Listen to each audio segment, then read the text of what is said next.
تلك الدار الآخرة نجعلها للذين لا يريدون علوا في الأرض ولا فسادا والعاقبة للمتقين.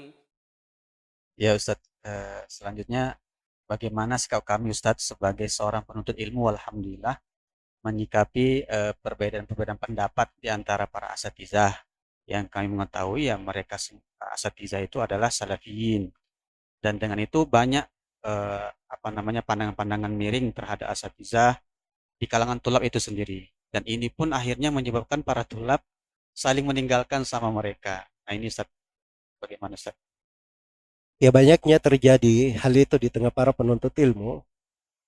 Sebabnya itu satu saja. Sebabnya tidak punya taksil ilmi yang benar. Sebab kalau dia tahu cara menuntut ilmu, cara belajar, itu tidak akan bermasalah hal yang seperti itu. Dia tahu ilmu yang dia pelajari itu apa. Apa yang harus dia tuntut. Ketika dia ada guru yang mengajarinya, dan dia salafi, dia bisa mengambil ilmu itu di kadar itu.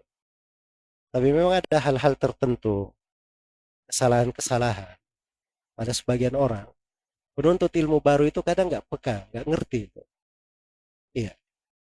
Karena itu saya nasihatkan secara umum, kalau dapat seorang guru salafi di atas manhaj salaf, dia tidak suka bicara-bicara tentang pemerintah, dia tidak suka masuk ke dalam politik, bukan orang yang gemar bergaul dengan ahlul bidah, itu nggak ada masalah, belajar dari ini.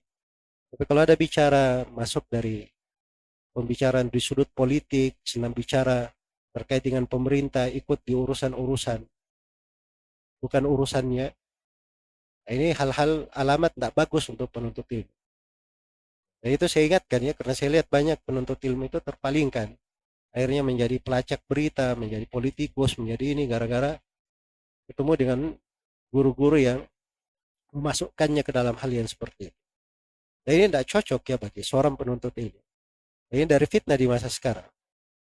Karena itu kalau dapat seorang guru yang lurus akidahnya, perhatikan dulu, lurus akidahnya. Lurusan akidah itu harus dilihat pada gurunya sendiri. Ya kalau gurunya ini populer, terkenal, tapi tidak ada dia mengajarkan satupun dari buku akidah salaf sampai selesai. Tidak ada daurah mengajarkan buku-buku akidah. Itu alamat tidak bagus pada guru. Walaupun dia menganggap dirinya salafi, sebab salafi itu tidak seperti itu metodenya. Salafi itu jelas pendekatannya di dalam mengajarkan ilmu. Kemudian yang kedua, guru ini harus bangun manhajnya sesuai dengan jalan as-salaf.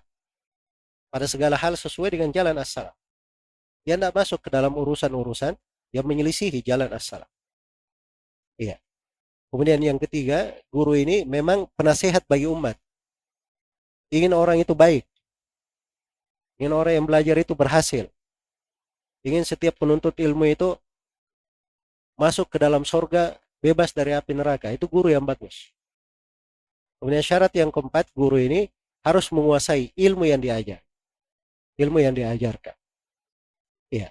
Dan tentunya di atas empat ini, itu harus diperiksa guru itu belajar dari mana.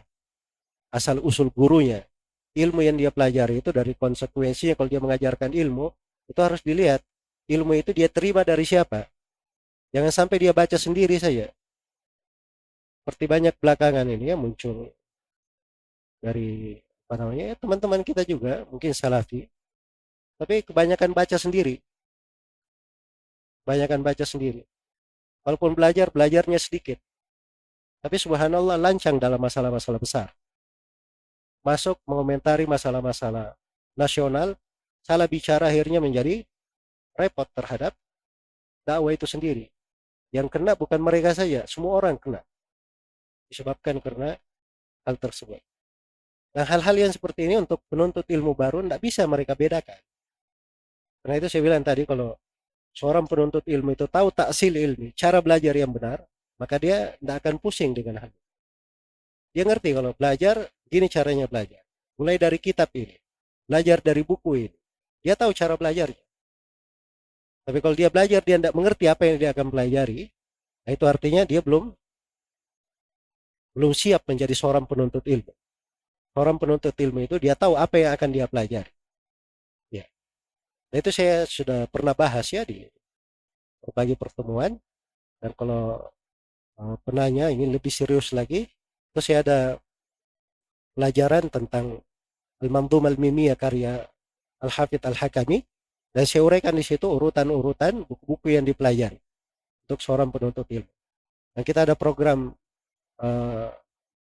kuliah Mafatih Al-Ilm, itu berisi 25 kitab, itu kitab-kitab dasar yang ada kaitannya dengan kewajiban atau hal yang dasar untuk seorang penuntut ilmu. Itu cocok untuk dipelajari. Kalau sudah ada taksil ilmi, apa yang mau dia pelajari, maka enak dia belajar. Sisa dia cari guru, dia khatamkan buku itu, dia baca buku itu, dia pahami, maka insya Allah Ta'ala akan baik nanti hasilnya. Nah, itu yang bisa dia pakai beribadah selama dia hidup. Jadi bekal dia beramal. Sudah ada pondasinya, dia bisa baca buku-buku yang lain. Naik lagi ke tingkatan berikutnya, tingkatan berikutnya, tingkatan berikutnya. Ada tingkatan dasar, ada tingkatan menengah, ada tingkatan atas, ada tingkatan di atasnya lagi. Itu semuanya ada buku-bukunya tersendiri yang harus dipelajari dari guru. Semoga Allah memberi taufik pada semuanya.